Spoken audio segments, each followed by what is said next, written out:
যেহেতু আমরা সাম্প্রদায়িকতার কথা, সাম্প্রদায়িক সম্প্রীতির কথা নিয়ে আলাপ করছিলাম, সেই জায়গা থেকে যারা এখানে হিন্দু ধর্মাবলম্বী আছে, আমাদের এখানে যদি ইসলামী শরিয়া আইন কায়েম হয়, জামাত ক্ষমতায় গেলে যদি ইসলামী শরিয়া আইন কায়েম করে, এই ইসলামী শরিয়া আইন কায়েম হলে সেই আইনটা হিন্দুদের উপরও বর্তাবে, নিশ্চয়ই বর্তাবে। সেটা সেই জায়গা থেকে সম্প্রীতি আসলে যখন আমরা বলছি সেটা একটু দ্বিচারিতা হয়ে যায় কিনা বোঝার চেষ্টা করছিলাম। এর প্রেক্ষিতে শিশির মনির আমাকে বোঝানোর চেষ্টা করছিলেন যে চুরির কতগুলো ধাপ আছে, চুরির মোডগুলো বোঝানোর চেষ্টা করছিলেন। সিরিয়াস অফেন্স চুরির যেটা, সেটা আমি শুনলাম। কিন্তু আমার এই জায়গাতে লাস্ট কোশ্চেন আমি এটা শেষ করে দিতে চাই অ্যাডভোকেট শিশির মনির আপনার কাছে রেখে, সেটা হচ্ছে যে যদি সিরিয়াস অফেন্স হয়, যদি সেখানে সিআরপিসিতেও পরিবর্তন আসে, সেই পরিবর্তনটাও আসবে কিন্তু আপনাদের যে নতুন চিন্তা, ইসলামী শরিয়া আইনের চিন্তার ধারণার আলোকেই আসবে। তো সেই আইনটা, ইসলামের আইনটা কেন একজন হিন্দু ধর্মাবলম্বীর উপর বর্তাবে, শুধু সংক্ষেপে আপনি শেষ করে এখানে কনফিউশনটা। ইসলামের আইনটা কি? ইসলামের আইনটা হলো যদি কার সুনির্দিষ্টভাবে চুরি প্রমাণিত হয় তাহলে তার হাত কাটা যাবে। এখন প্রশ্ন হলো, এটা দেখতে হবে যে অতীতে এই বিধানটাকে কিভাবে ইন্টারপ্রিট করা হয়েছে। ইসলামের যুগ তো ছিল পৃথিবীতে, খোলাফায়ে রাশেদার যুগ ছিল না, প্রায় 800 বছর। তো সেই সময় তো দুনিয়া চালিয়েছে। আপনি দেখবেন আইনকে ইন্টারপ্রিট করতে গেলে আপনাকে নজির টানতে হবে।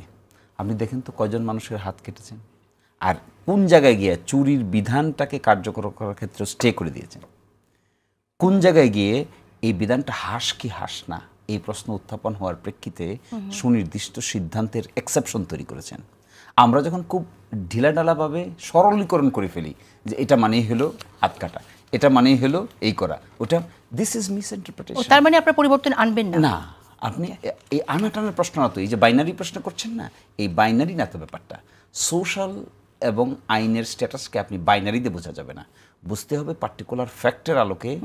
আপনি যখন এটাকে ইন্টারপ্রিট করবেন তখন শাস্তির বিধান ঠিক হবে। যেমন ধরুন, আমি পরিকল্পনা করে একজন মানুষকে 4 দিন ধরে বন্দি রেখে হত্যা করে মারলাম, এটা একটা মার্ডার। আবার পারস্পরিক উত্তেজনার বশবর্তী হয়ে ফুটবল খেলা দেখতে গিয়ে একজনের মাথায় মারলাম। এখন জটিল আলাপে যদি যেতে চাই তাহলে কোশ্চেন বাইনারি করলেই সহজ হয়, তাহলে ভেতরে আরো আলোচনার গভীরে যাওয়া যায়। কিন্তু আমরা খুব বেশি সময় নেই, অন্যান্য আরো কিছু বিষয় আছে কথা বলতে চাই। আমরা এটুকু বুঝলাম যে কিছু পরিবর্তন আসবে, কিন্তু কি ধরনের পরিবর্তন সেটা স্পষ্ট এখনো না, রাইট? এই জায়গায় আমরা না, এই পরিবর্তন হচ্ছে না, মানে বিধানকে আমরা বাইনারি সিস্টেমে দেখলে কাজ হবে না।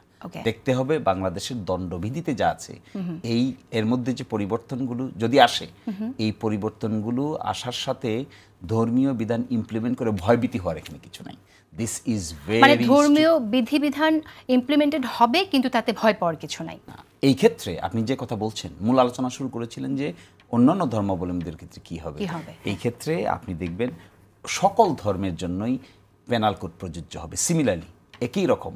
এখানে বাড়তি কোনো হার্শনেসও নাই, বাড়তি কোনো এক্সেপশনাল ক্যাটাগরিও নাই। সেটাই তো আমার প্রশ্ন, যে সকল সবার জন্য যদি হয় তাহলে একই আইন, তাহলে যেখানে ইসলামের আলোকে আইনটা হবে, তাহলে সেই আইনটা হিন্দু ধর্মাবলম্বীর উপর কেন হবে? প্রযোজ্য আছে না এখন? সেটা তো ইসলামের আলোকে করা হয় নাই। তার মৃত্যুদণ্ড তো ইসলামেও আছে না, সেটা আছে, কিন্তু যখন আপনি ইসলামী শরিয়া আইন, কোরআনের আলোকে যখন এই আইন পরিবর্তনটা নিয়ে আসবেন, মৃত্যুদণ্ডকে ইসলামের শরিয়া আইনই বলেন আর বর্তমান পেনাল কোডের আইনই বলেন মৃত্যুদণ্ড, কি ডিফারেন্ট মৃত্যুদণ্ড? না, execution is in execution. Life সাজা আগেও আছে, লাইফ সাজা এখনো আছে, লাইফ সাজা ভবিষ্যৎ যদি থাকে। শুধু তো আপনার ফাঁসির এখানে আইন নিয়ে কথা হচ্ছে না, ফাঁসির দণ্ড নিয়ে কথা হচ্ছে না, আরো অনেক আইনে এখানে আছে, সেগুলো নিয়ে কথা হচ্ছে। শরিয়া বলতে আর 2-3টা আইন ছাড়া আর কিছুই কিন্তু নাই। শরিয়া তো এই যে আমি আপনার সাথে কার্টেসি মেইনটেইন করে কথা বলছি না, দিস ইজ পার্ট অফ শরিয়া। এই যে আপা আসছে, আমি গ্রিটিং করেছি, দিস ইজ পার্ট অফ শরিয়া। আমার dress, this is also part of শরিয়া। ঠিক আছে, কিন্তু এইটা সবাই অ্যালাউ করে না। শরিয়া আইন বলতে আপনি যেটা বলছেন সেটা আপনাদের জোটে যারা আছে তাদের অনেকেই এইটা অ্যাকসেপ্ট করে না। আপনি আমার সাথে কথা বলছেন, কিন্তু ফ্র্যাঙ্কলি স্পিকিং আপনারা যাদের সাথে জোট করেছেন তারা কিন্তু আমাকে একটা সাক্ষাৎকার দিতেও রাজি হয়নি, বিকজ আমি একজন তাদের কোট আনকোট বেপর্দা নারী অথবা নারী। সো নিশ্চয়ই দিবেন, এবং যে কোনো সময়ের তুলনায় এখনকার দিনে যে আলাপ আলোচনা হচ্ছে, যে অ্যাটিটিউড প্রকাশিত হচ্ছে, আপনি দেখবেন অবশ্যই অ্যাকোমোডেশন আস্তে আস্তে অনেক বেশি ভালো হবে এবং সকলেই হ্যাপি হবে আমার ধারণা। আচ্ছা, অন্য প্রসঙ্গে যেতে চাই, যদি এখানে আপনি কিছু অ্যাড করতে চান। প্রশ্ন, কারণ আমি জামাতের তরফ থেকে কারো মুখে শুনেছি শরিয়া আইন তারা কায়েম করতে চায়, আবার কেউ কেউ বলছেন যে তারা ক্ষমতায় আসলে শরিয়া আইন তারা কায়েম করবেন না। আমি শিশির মনিরের কাছে জানতে চাই যে ওনারা যদি গভর্নমেন্ট ফর্ম করে ওনারা কি শরিয়া আইন কায়েম করবেন কিনা, কারণ আমি নিজেই ব্যাপারটার মধ্যে খুব পরিষ্কার না যে ওনারা করবেন কি করবেন না। তাহলে আমি উত্তর দেব। ওকে, ঠিক আছে, আমি উত্তর দিচ্ছি। তাহলে প্রশ্নটা বুঝতে হবে শরিয়া কি, তারপরে না কায়েমের প্রশ্ন। আগে বুঝতে হবে শরিয়া কনসেপ্টটা কেমন করে আমাদের সামনে উপস্থাপিত হয়েছে। শরিয়া তো জীবন আচরণ। যেমন ধরেন আমি মসজিদে নামাজ পড়তে যাই, এটাও শরিয়া। ইসলামী ব্যাংকে যে আপনি ব্যাংকিং সিস্টেম চালু করেছেন, যাচ্ছেন তো সবাই নিচ্ছেন তো বেনিফিট, এভরিবডি ইজ গোইং সব দেয়ার। ব্যাংকিং সিস্টেম এক না, যদি ইসলামী ব্যাংকের কথা আমি বলি বলতে সেটা দেন, আলাদা। আমাকে বলতে দেন, ধরুন ইসলামী ব্যাংকিং সিস্টেমে বাংলাদেশের সবচাইতে স্টেবল, সবচাইতে ফাইন্যান্সিয়ালি সাউন্ড ব্যাংক হলো ইসলামী ব্যাংক। বাংলাদেশ ব্যাংকের আইনের অধীনে এখানে ফাংশন হচ্ছে। এখানে লক্ষ কোটি টাকার বেশি তাদের ফাইন্যান্স আছে, ক্যাপিটাল আছে। এবং বাংলাদেশে যত টাকা ডিসাইফার হয়েছে তার মধ্যে প্রায় 70,000 কোটি টাকা ইসলামী ব্যাংক থেকে গিয়েছে। তাহলে ইসলামী ব্যাংক আছে শরিয়া। তাহলে শরিয়াটাকে আমি আলাদাভাবে কি দেখছি, এই যে ধরেন আমরা যে জবাবদিহিতা, স্বচ্ছতার কথা বলছি, অ্যাকাউন্টেবিলিটির কথা বলছি, চিফ কন্ট্রোলার এবং অডিটর জেনারেল সরকারের অডিট করবেন, এখানে যদি কেউ ধরা পড়ে তাহলে তার বিরুদ্ধে ব্যবস্থা নেওয়া হবে। এই ট্রান্সপারেন্সি অ্যাকাউন্টেবিলিটি ইজ অলসো শরিয়া। তাহলে শরিয়াকে আমরা ফরেন বডি মনে করি কেন? এটা একটা কনসেপ্ট। কেন মনে করি জানেন? কারণ হলো দীর্ঘদিন আমরা কলোনিয়াল শাসনের আমলে ছিলাম। এই কলোনিয়াল শাসনের সময় শরিয়াকে কলোনিয়াল মাইন্ডসেটের সঙ্গে কন্ট্রাডিক্টরি দাঁড় করানো হয়েছে। কারণ কলোনিয়ালিজমের আগে কনসেপ্ট ছিল শরিয়ার। আপনি আমাদের দেশে বাদশাহী শাসনে যান, কনসেপ্ট ছিল শরিয়ার। এখন যে আমরা দেওয়ানি আম, দেওয়ানি খাস বলি, আপনি এখনও দিল্লিতে গেলে দেখতে পাবেন দেওয়ানি আম, দেওয়ানি খাস। এরপরে এর বিরুদ্ধে যখন আমরা কলোনিয়াল শাসনকে, ইংরেজ শাসনকে যোগ করলাম, তখন ওটাকে রিপ্লেস করলাম। রিপ্লেস করে শরিয়া আইন। আমরা যদি বাদশাদের সেই সময়ের কথা বলি, নবাবদের জীবনযাপনের কথা বলি, অনেক উদাহরণ, অনেক কিছু চলে আসবে যেটা আবার শরিয়া আইনের সাথে যায় না, একেবারেই যায় না। ব্যাংকের উদাহরণটা টানলে তো তাহলে একটু আমি সোজা করে যদি শুনি, আবার আপনি বলেন না যে বাইনারি কোয়েশ্চেন করছি, যে ব্যাংকিংয়ে সুদ সিস্টেম থাকবে না থাকবে না। আমরা তো সুদি সিস্টেমকে বাংলাদেশের সিস্টেমে ইসলামী ব্যাংকিংই একমাত্র ব্যতিক্রম ব্যাংকিং দেখিয়েছে যে সুদের বাইরে গিয়ে এমন একটা সিস্টেম গড়ে তোলা সম্ভব যেটা ওয়েলফেয়ার বেসড। আপনি দেখবেন সব ট্র্যাডিশনাল ব্যাংকেরই ইসলামী ব্যাংকিং ব্রাঞ্চ আছে। কেন খুলেছে তারা এটা? ওকে, ট্র্যাডিশনাল ব্যাংক যারা সুদি সিস্টেমে, সব ব্যাংক তাদের সুদি সিস্টেমে, কিন্তু দেখবেন এইচএসবিসি ব্যাংকের একটা ইসলামী ব্যাংকিং ব্রাঞ্চ আছে। তাহলে তখন ইসলামিকটাই থাকবে, কিন্তু মেইনটা থাকবে না, মেইন অপারেশনটা থাকবে। এখানে একটা বড় প্রশ্ন, বাংলাদেশ ব্যাংক হলো রেগুলেটরি বডি, আর বাকি সব হলো ব্যাংক কোম্পানিজ অ্যাক্টের অধীনে রেজিস্টার। এখন যদি এখানে সকল ব্যাংকিং সিস্টেম ইসলামী ব্যাংক ফলো করতে চায়, ফলো করতে পারে, ফলো করতে বাধ্য হবে তো না, বাধ্যকর প্রশ্ন। মানে সুদ দেয়া কেন?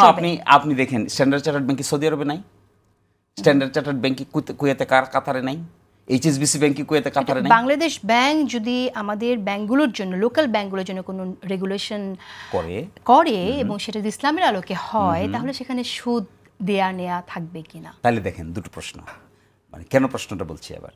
এখন যে সিস্টেমটা আমাদের দেশে আছে এটা মিক্সড সিস্টেম।